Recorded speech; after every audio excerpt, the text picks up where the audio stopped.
Okay हाँ जी, welcome back. काफ़ी समय बाद हम मिले हैं। हम कंटिन्यू करेंगे हमारे चैप्टर नंबर 5 को। चैप्टर नंबर 5 जो कि हमने प्रोडक्शन फंक्शन पढ़ा था, उसमें मैंने अभी तक आपको ये समझा दिया था कि प्रोडक्शन क्या होता है, प्रोडक्शन फंक्शन क्या होता है, शॉर्ट रन क्या होता है, लॉन्ग रन क्या होता है, वेरिएबल फैक्टर क्या होता है, फिक्स फैक्टर क्या होता है। राइट, आई बिलीव आपने रिवाइज कर लिया था, और अगर रिवाइज नहीं किया है तो इस वीडियो को यहीं स्टॉप करके पहले रिवाइज कर लें, उसके बाद ही आप इस सेशन को अटेंड कीजिएगा, नहीं तो आपको नहीं समझ में आएगा, आपको याद नहीं आएगा। ठीक है, तो चैप्टर को आज हम फिनिश करने वाले हैं। बस 2-3 और कॉन्सेप्ट छोटे छोटे बच्चे हैं, उसको हम कवर कर लेते हैं। मैं ये आपको बता दूं कि लास्ट टॉपिक मैंने आपको क्या पढ़ाया था, ताकि आप वहां से रिलेट कर पाएं। और हमें सिर्फ 2 मेन टॉपिक यहाँ पे बच्चे हैं जो समझने हैं, उनमें से जो सबसे मेन है वो हम आज ही अभी क्लियर करेंगे। चैप्टर आज ही खत्म होने वाला है, इसके बाद हम चैप्टर 6 की तरफ चलेंगे। एक बात क्लियर कर लूँ, आपको लेक्चर्स अब मैं रेगुलर प्रोवाइड कर दूंगा, आपको कोई प्रॉब्लम नहीं होने वाली होगी। और आपको जो बच्चे चैप्टर्स हैं 6, 7, 8 ये सारे छोटे छोटे हैं, कब हो जाएगा आपको पता भी नहीं चलेगा, तो आप टेंशन ना लीजिएगा, अपनी पढ़ाई करते रहिएगा। राइट, चलिए, तो लास्ट क्लास में मैंने आपको ये समझा दिया था कि what is the relationship between total product and marginal product. Right, हमने ये बहुत अच्छे से पढ़ लिया था कि टोटल प्रोडक्ट और मार्जिनल प्रोडक्ट के बीच की क्या रिलेशनशिप होता है। हमने ये देखा था कि as long as marginal product increases, total product increases at an increasing rate. When marginal product decreases, total product still increases but at a decreasing rate. When marginal is negative, total start zero. और ये भी आपको पता है when marginal is zero, total is at its maximum point. ये बात बिल्कुल आपको क्लियर हो जानी चाहिए। उसी को ध्यान रखते हुए एक बहुत ही सिंपल सी बात है जो आपको लॉजिकली भी समझ में आनी चाहिए। हम एक लॉ समझने वाले हैं जो कि इस चैप्टर का one of the most important law है, और 6 मार्क्स की कैटेगरी तक में आ सकता है, 4 to 6 मार्क्स की कैटेगरी में पूछा जाता है, इसलिए ये अपने आप में ही बहुत इंपॉर्टेंट हो जाता है। राइट, तो जो हम अभी पढ़ने जा रहे हैं that is law of variable proportions. Right, law of variable proportions यहाँ पे आई होप आपको दिख रहा है, इसको आप रिटर्न्स टू अ फैक्टर भी बोलते हैं। हमने देखा था कि आपने जब प्रोडक्शन फंक्शन को शॉर्ट रन और लॉन्ग रन में बांटा था, तो हमने शॉर्ट रन में लिखा था other name, it is also known as laws of return to a factor. Right, तो ये बात बिल्कुल क्लियर हो जानी चाहिए कि जो भी लॉ ऑपरेट हो रहा है it is operating in a short duration period. That means हम शॉर्ट रन की बात करने वाले हैं। ये लॉ तभी हम समझेंगे जब हम शॉर्ट रन की बात करने वाले हैं। Right, and short run is a period जहां पे आपको फैक्टर्स कैसे दिखते हैं, fixed as well as variable. Right, अगर आपको प्रोडक्शन को बढ़ाना है तो आपको किसको चेंज करना पड़ेगा, आपको वेरिएबल फैक्टर्स पे ही डिपेंड करना पड़ेगा, क्योंकि फिक्स फैक्टर्स को आप चेंज नहीं कर सकते। राइट, पक्का। तो बहुत इत्मीनान से हम समझने की कोशिश करेंगे कि हमने क्या देखा था। मैं इधर पे आता हूं ताकि मैं आपको जो लास्ट क्लास में पढ़ा था वो मैं आपको थोड़ा सा रिवाइज करते हुए इस लॉ को लिंक करूं, नहीं तो हो सकता है आप चीजें भूल जाएं।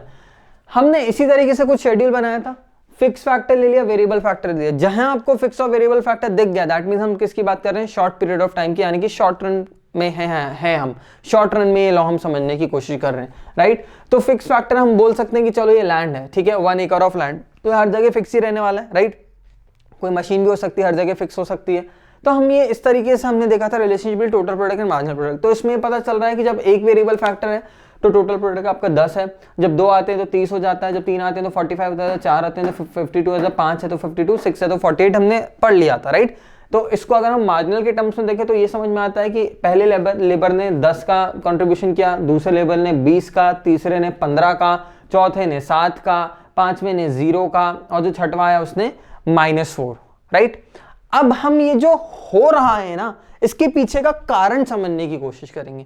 अभी तो हमने सिर्फ यही देखा कि हो क्या रहा है, हमने एक रिलेशनशिप देखा कि मार्जिनल प्रोडक्ट और टोटल प्रोडक्ट के बीच का रिलेशनशिप था क्या, कि भाई मार्जिनल बढ़ा तो टोटल बढ़ गया, मार्जिनल गिरा तो टोटल भी क्या हुआ, गिरने लगा। राइट, मार्जिनल 0 हुआ तो total maximum. But what is the reason behind this phenomena, ऐसा क्यों हो रहा है कि मार्जिनल प्रोडक्ट डिक्रीज हो रहा है। राइट, ये भी समझना बहुत जरूरी है। इसी को समझने के लिए हम आ जाते हैं एक लॉ की तरफ, जिसको हम कहते हैं law of variable proportion. Law of variable proportion. अब बहुत इत्मीनान से मेरी बात समझने की कोशिश कीजिएगा, ठीक है। मैं आपको मल्टीपल एग्जांपल्स भी देते चलूंगा, हालांकि अपने आप में समझने लायक बहुत ही आसान है, क्योंकि हमने बेस ऐसा स्ट्रॉन्ग बनाया है, तो आपको चीजें समझ में आने वाली हैं। राइट, बट मैं कुछ ऐसे भी आपको एग्जांपल्स दूंगा जिससे आपको समझने में आसानी हो जाएगी, आपको कोई प्रॉब्लम नहीं होगी कि मैं क्या बातें कर रहा हूं। राइट, चलिए, तो सबसे पहली बात रिटर्न्स टू अ फैक्टर बोलो, उसके अंदर आप बोल सकते हैं लॉ ऑफ वेरिएबल प्रपोर्शंस। ठीक है, law of variable proportions. Now variable here by means the variable factor itself. पहली बात, variable here bye means the variable factor itself. बस इतना क्लियर कर रहा हूं सर। प्रपोर्शंस अभी आऊंगा धीरे से, ठीक है, पक्का। अच्छा मुझे एक बात बताना, आप में से कितने ऐसे होंगे जो ग्रुप स्टडी में बिलीव करते हैं? देखो मेरे हिसाब से ग्रुप स्टडी जैसी कोई चीज़ नहीं हो सकती। हाँ मुझे पता है कुछ लोग ऐसे हैं जो ग्रुप में पढ़ सकते हैं, बट मैं इंडिविजुअली बोलूँ तो मेरे लिए ग्रुप स्टडी जैसा कुछ चीज़ एग्जिस्ट नहीं करती है, क्योंकि मेरे हिसाब से तो ग्रुप में स्टडी कभी होती ही नहीं है, मस्ती मजाक होता है, ठीक है। चलो एक एग्जाम्पल लेने की कोशिश करो। ऐसा मान लो कि आपके एग्जाम आने वाले हैं, मान के आने ही वाले हैं आपके एग्जाम्स, ठीक है, और आपको पढ़ाई करनी है, ठीक है। अब हुआ ये कि आप पढ़ रहे थे, काफ़ी अच्छे से आप पढ़ रहे थे, बट आपको थोड़े बहुत कहीं कहीं डाउट थे, तो आपने बोला चलो ठीक है कोई बात नहीं, डाउट है हम सॉल्व कर लेंगे, हम देखने की कोशिश करेंगे, पूछ लेंगे सर से डाउट क्या है। अब उतने में ही आपका एक फ्रेंड है, उसका कॉल आता है और वो बोलता है आपसे कि यार मेरे घर पे ना कुछ ऐसी ऐसी प्रॉब्लम हो गई है, मैं पढ़ नहीं पा रहा हूँ, मेरे मम्मी पापा कहीं जा रहे हैं और उन्होंने बोला था कि थोड़ी देर आसपास किसी के यहाँ जाके आप ऐसे कर रहना, क्योंकि मेरे घर में गेस्ट आने वाले हैं, मम्मी पापा भी नहीं रहेंगे, ऐसा वैसा करके कुछ ऐसा बहाना मार दिया, समझ लो, ठीक है। तो आपने क्या बोला, चलो ठीक है भाई एक काम कर, तू मेरे यहाँ आ जा, अपन आके पढ़ लेंगे, राइट। तो आप पढ़ रहे थे, साथ में आपका दोस्त भी आया। अब जब आपका दोस्त आया तो आपने क्या बोला, चलो ठीक है यार, देख यार बात पहले हो गई थी कि पढ़ाई करेंगे, उसने बोला ठीक है भाई पढ़ाई करेंगे, तो आप लोग पढ़ाई कर रहे थे। अब अच्छी बात क्या हुई कि आप तो पढ़ ही रहे थे, पर कुछ चीजें ऐसी थी जो आपको नहीं आ रही थी। जो आप पढ़ रहे थे, जो आपका आउटपुट जनरेट हो रहा था, यानी कि आपके लिए इनपुट क्या हो गया, आपके लिए इनपुट हो गया आपकी स्टडी, आपकी पेन हो गया, आपका पेपर हो गया, आपकी बुक हो गई, इन सबको कंबाइन करके आपका आउटपुट क्या हो गया, कितना आपने इफेक्टिव आवर्स निकाले स्टडीज के। प्रोडक्शन फंक्शन को ले आया मैं बीच में, सिंपल सा ऐसा समझो कि आपका पेन, पेंसिल, किताब, ये सारा, और टाइम कितना आप डिवोट कर रहे हो उसमें, ये सारा आपका इनपुट है। और आउटपुट क्या है, आपका कितना नॉलेज आपने गेन किया, कितने इफेक्टिव आवर्स आपने पढ़ा। तो आपकी इफेक्टिव स्टडीज अच्छी हो रही थी, बट थोड़ा बहुत आपको प्रॉब्लम हो रहा था। प्रॉब्लम क्या हो रहा था कि यार कुछ बातें ऐसी हैं जो आपको नहीं समझ में आ रही थी, right. Same goes with your friends, वो आपके यहाँ आया, वो भी पढ़ रहा था, पर कुछ बातें ऐसी थी जो उसको भी नहीं आ रही थी। अब कमाल की बात ये हुई कि जो आपको नहीं आ रहा था वो उसको आ रहा था, तो उसने आपको समझाया, आपको बताया, और इससे आपको इतना ज्यादा फायदा हुआ कि आपकी जो प्रोडक्टिविटी है वो बहुत ज्यादा बढ़ गई। क्योंकि अभी तक आप बहुत अच्छे से पढ़ ही रहे थे, बट जैसे आपका फ्रेंड आया तो उसने आपकी हेल्प की, और उसने भी अपना टाइम डिवोट किया, उसने वो चीजें आपको समझाई जो आपको नहीं आ रही थी, जहां क्वेश्चंस में आपको डाउट था। और ऐसे ही क्या हुआ, आपने उसको वो चीजें बताई जो उसको नहीं पता था और उसको डाउट था। तो इस तरीके से आपने एक दूसरे की हेल्प की। तो जो आप इंडिविजुअली पढ़ रहे थे वो अच्छा था, पर जब आपका दोस्त आया आपने और बेहतर तरीके से पढ़ाई की, क्योंकि अब आपने एक कंप्लीट पैकेज ओवरऑल अपना ले लिया है। दैट मींस आपने पढ़ाई कर ली, जो डाउट थे वो भी सॉल्व हो गए, जो नहीं बनता था वो भी कंसेप्ट आपने सीख ली। दैट मींस जो टॉपिक आप पढ़ रहे थे वो और इफेक्टिवली अब एनहांस होकर आपके दिमाग में हो गया है, राइट, पक्का। अब उतने में ही क्या होता है, आपके घर के बाहर हॉर्न बजता है, पीप पीप, और आपका तीसरा दोस्त आ जाता है। अब यहां होती समस्या, क्योंकि उसने चिल्लाया आंटी आंटी पप्पू है क्या, और तुम्हारी मम्मी ने क्या बोला, ऊपर पढ़ाई कर रहा है चिंटू के साथ। ओहो हो, जैसे ही उसने सुना कि पप्पू भी है चिंटू भी हो और तुम तीनों एक ही क्लास के हो, तो उसने बोला भाई साहब अब तो ऊपर जाना बनता है। तो आपने क्या किया, मम्मी को बोला अरे यार मम्मी हम पढ़ रहे थे, आपने क्यों बोल दिया। तो मम्मी ने बोला अरे ठीक है तुम्हारा दोस्त ही तो अभी चले जाएगा। तो अब क्या हुआ, वो आप तुम्हारा दोस्त ऊपर चले गया। अब जैसे वो दोस्त ऊपर चले गया, उसने देख लिया माहौल पढ़ाई का है, ठीक है।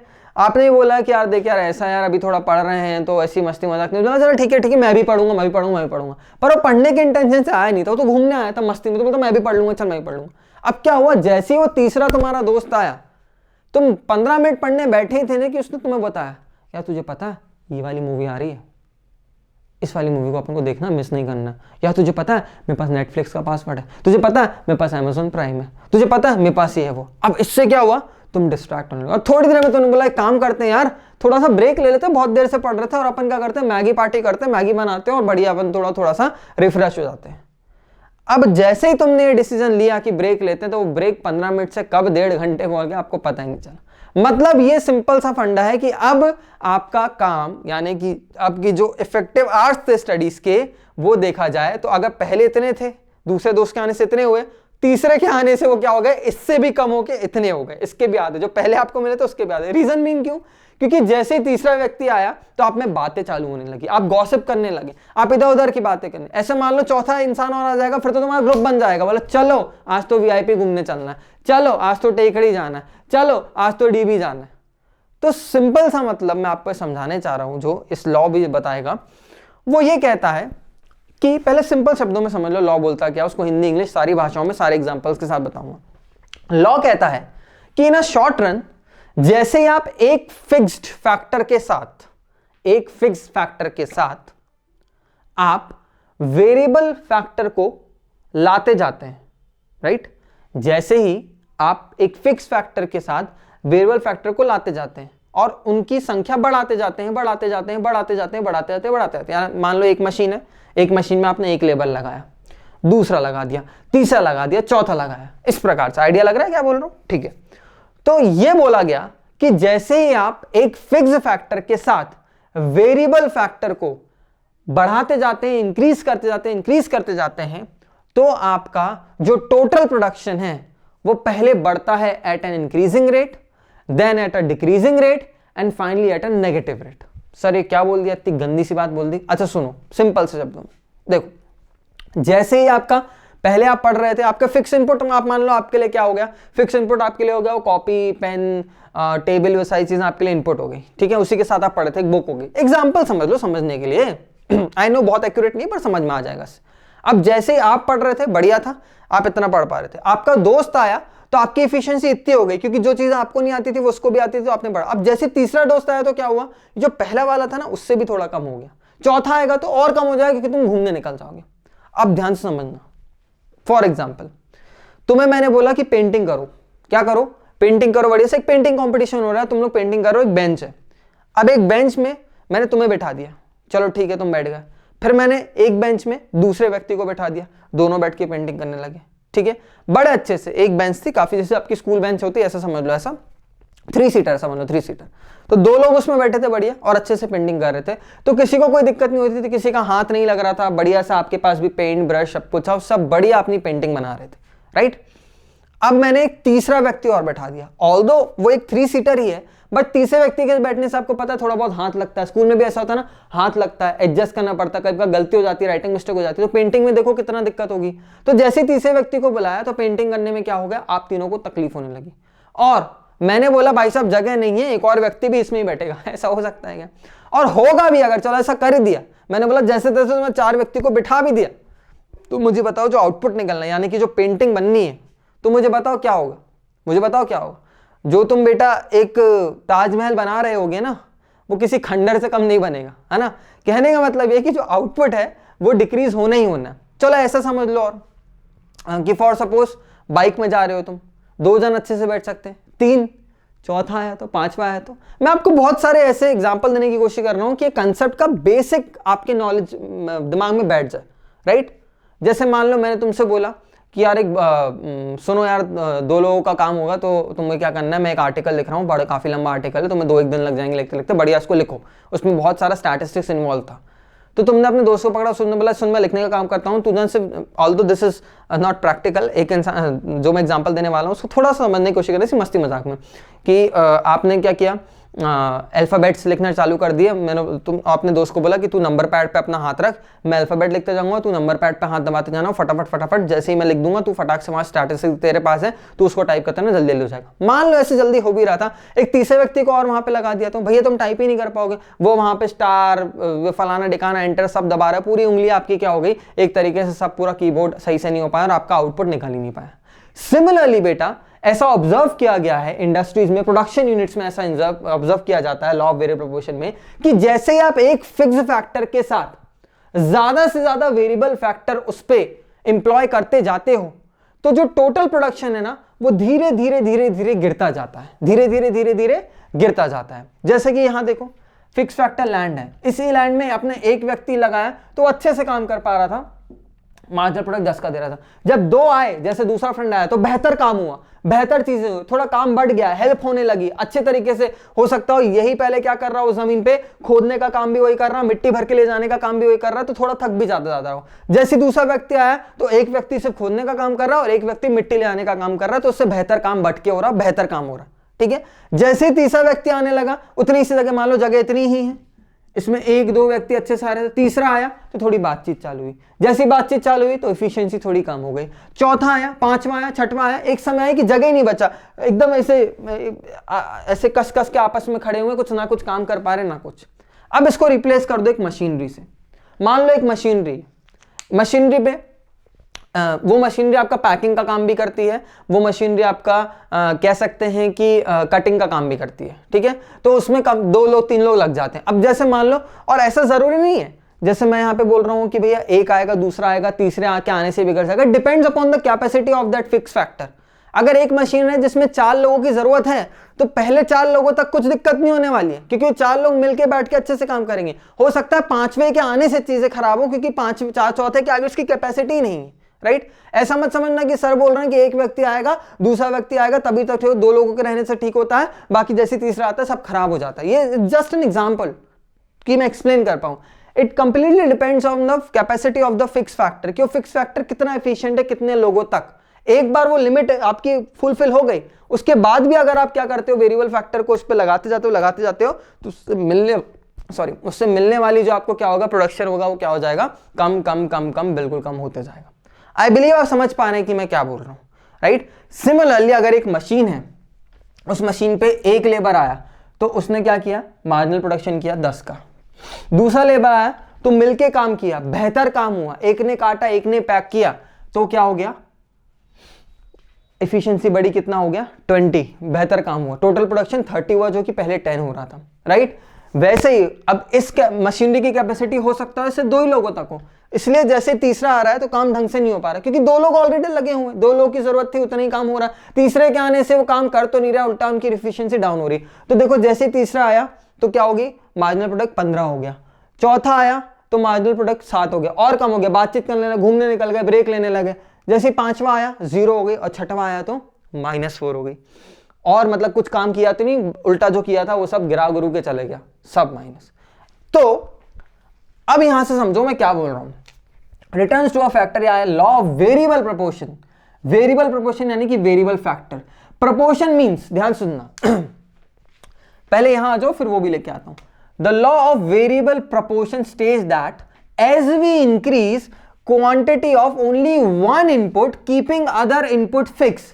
अगर हम बाकी सारी बातों को फिक्स मान लें, इनपुट्स को फिक्स मान लें, और सिर्फ एक ही इनपुट को इंक्रीज करते जाएं, यानी कि एक को आप फिक्स की नजरों से देख रहे हो, बाकी वेरिएबल है क्योंकि आप उसी को इंक्रीज कर पा रहे हो, दैट मींस वो वेरिएबल हो जाएगा, और बाकी क्या है, फिक्स है। अगर एक फिक्स इनपुट है, आपने एक इनपुट फिक्स कर दिया, एक को आपने क्या किया, इंक्रीज करते गए, देखना ऐसे वापस है ना। The law of variable proportion says that as we increase quantity of only one input, keeping other input fixed, ठीक है, आपके पास जो भी है उसमें से एक फिक्स और वेरिएबल, शॉर्ट टर्म की बात होगी, तो जो फिक्स है वो फिक्स है, आप वेरिएबल को चेंज कर रहे हो। तो अगर आप ऐसा कर रहे हो, the total product initially increases at an increasing rate, then at a decreasing rate, and finally at a negative rate. देखा आपको? अब सर बताओ मुझे क्या बोल रहे हो आप, सिंपल से।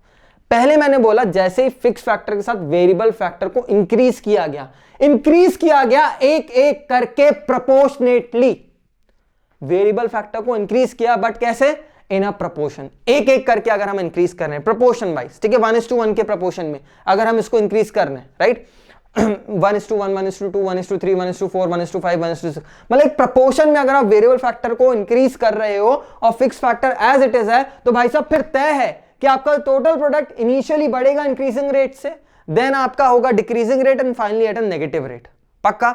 सर क्यों ऐसा? क्योंकि मैंने आपको अभी एग्जांपल बताने की कोशिश की, एग्जांपल से, कि इनिशियली क्या होता है, काम बढ़ के होता तो बेहतर होता है। जैसे आपको डाउट नहीं समझ में आ रहा था, कुछ बातें थी, तो आपके दोस्त से आपने पूछा तो बेहतरीन और बातें आपको समझ में आई। वैसे एक मशीन होती होगी जो कटिंग का काम भी करती है, पैकिंग का काम भी करती है, बट अगर उसमें 2 लोग लग जाएं तो बेहतर काम होता है। एक अकेला कटिंग पैकिंग दोनों कर सकता है, पर अगर 2 लोग करके करेंगे तो काम बढ़ के होगा, काम बेहतर होगा।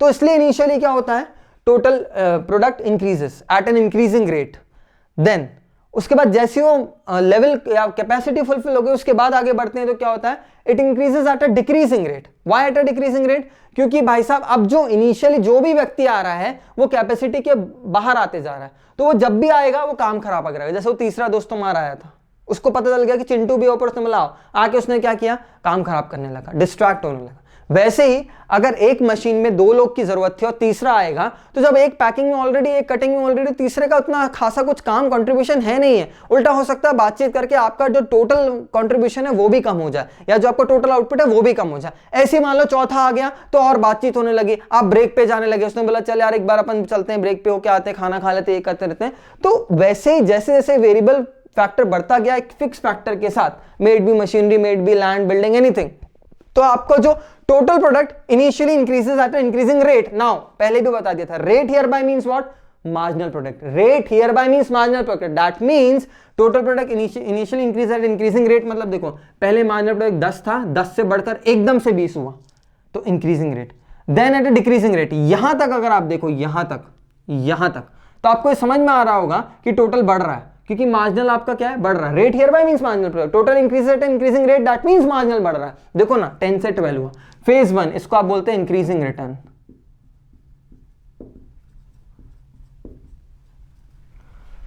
फेज 2 जैसी वो कैपेसिटी फिक्स हो गई, हो सकता है इस मशीन की कैपेसिटी 2 थी, 2 में ही हो गया, 2 के बाद लगे तो गिरने लगेगा। वैसे हो सकता है किसी और मशीन की 5 हो, तो 5 तक भी आपका मार्जिनल प्रोडक्ट बढ़ता रहेगा, उसके बाद गिरेगा। हो सकता है किसी की 10 हो, तो 10 तक भी आपका मार्जिनल प्रोडक्ट बढ़ेगा, उसके बाद गिरेगा। तो ऐसा मत समझना कि 2 के बाद। एक छोटा एग्जांपल लेके चलना। तो जैसी वो कैपेसिटी फुलफिल हो गई, तो अब नेगेटिव रिटर्न चालू होगा। अब देखो ये गिरने लगा, यहां तक देखो, पूरा आपको दिखेगा कि 1 2 3 यहां तक, यानी कि 3 4 5 यहां तक 1570 मार्जिनल प्रोडक्ट देखो डिक्रीज हो रहा है 1570, तो इसको कहते हैं डिक्रीजिंग रिटर्न।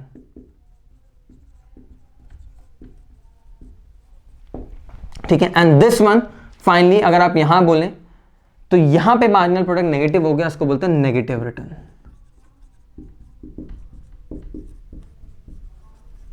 क्या बोलते हैं इसको, नेगेटिव रिटर्न।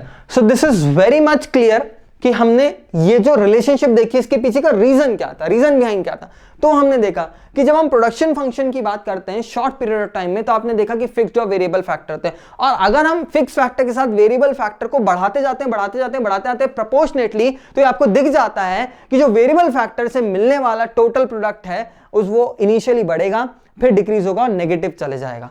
वही ये पूरा लॉ आपको एक्सप्लेन करता है बहुत सिंपल शब्दों में अगर मैं बताऊं तो। ध्यान से देखेंगे, अब पढ़ते हैं। Law of variable proportion, LVP भी कहा जाता है। Law of variable proportion states that as we increase quantity of only one input keeping other input fixed, the total product initially increases at an increasing rate, then at a decreasing rate, and finally at a negative rate। कुछ बच्चे confuse हो जाते हैं कि sir total increasing तो समझ में आ गया, टोटल नेगेटिव कैसे होगा, टोटल डिक्रीजिंग कैसे होगा। तो मैंने आपको बता दिया कि rate here by means marginal product. आप ये मत सोचना टोटल नेगेटिव हो जाएगा, टोटल नेगेटिव नहीं हो सकता। आपको दिख रहा होगा कहीं पे भी टोटल नेगेटिव नहीं है, टोटल गिर सकता है पर नेगेटिव नहीं हो सकता। पर यहाँ तो लिखा है ना total increases finally at a negative rate. तो आप कंफ्यूज हो जाओगे सर रेट क्या होता है। तो rate here by means marginal product, ये बात क्लियर रखिएगा, ठीक है। तो ये लॉ यही समझाता है आपको बहुत सिंपल शब्दों में। आगे है the changes in TP and MP.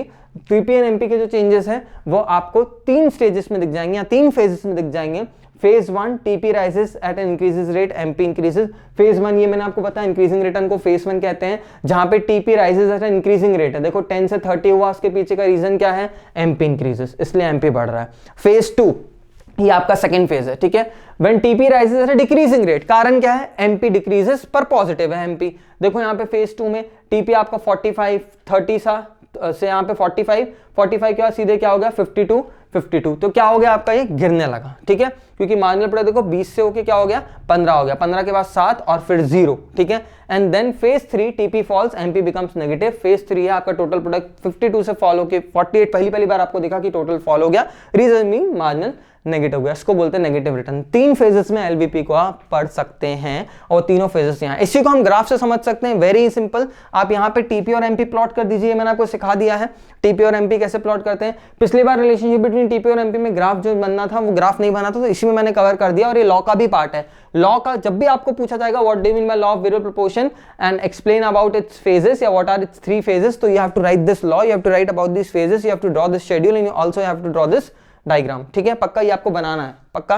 तो यहाँ पे देखेंगे आप टीपी एमपी मैंने प्लॉट किया, वाई एक्सिस पे मैंने टीपी एमपी लिया है, एक्स एक्सिस पे मैंने यूनिट्स लिया है। तो मैंने सबसे पहले टीपी प्लॉट किया है। तो टीपी आपने कैसे प्लॉट करना है भाई, यूनिट्स हैं वेरिएबल, ये यूनिट्स मतलब वेरिएबल है, ठीक है। 1 पे 10, 2 पे 30, 3 पे 45, 4 पे 52, 5 पे 52, 6 पे 48। तो ये 1 पे 10, 2 पे कितना है 30, 3 पे 45, 4 पे 52, 5 पे 52 एंड देन 6 पे 48। फिर मैंने MP मार्क किया, वही भाई MP भी 1 पे 10 ही है, 2 पे कितना है ये 20 है, 3 पे है ये 15, 4 पे है 7, 5 पे है 0 और ये नीचे की तरफ -4 चले गया है। ठीक है, आप यहाँ पे इसको -4 करके मार्क कर सकते हैं। तो जब आप ग्राफ देखेंगे तो आपको कुछ इस तरीके से TP और MP का ग्राफ बनेगा, जिसको आप फ्री हैंड बनाने की भी प्रैक्टिस कर सकते हैं, राइट। तो अगर आप यहाँ तक देखेंगे, जब आपको यहाँ पे दिख रहा है कौन सा, जहाँ पे आपको TP 30 MP 20 है, ये वाली स्टेज तक अगर आप देखेंगे, यहाँ पे कौन सी यूनिट तक, 2 सेकेंड यूनिट तक, ये वाली स्टेज, यहां तक आप देख सकते हैं फेज 1।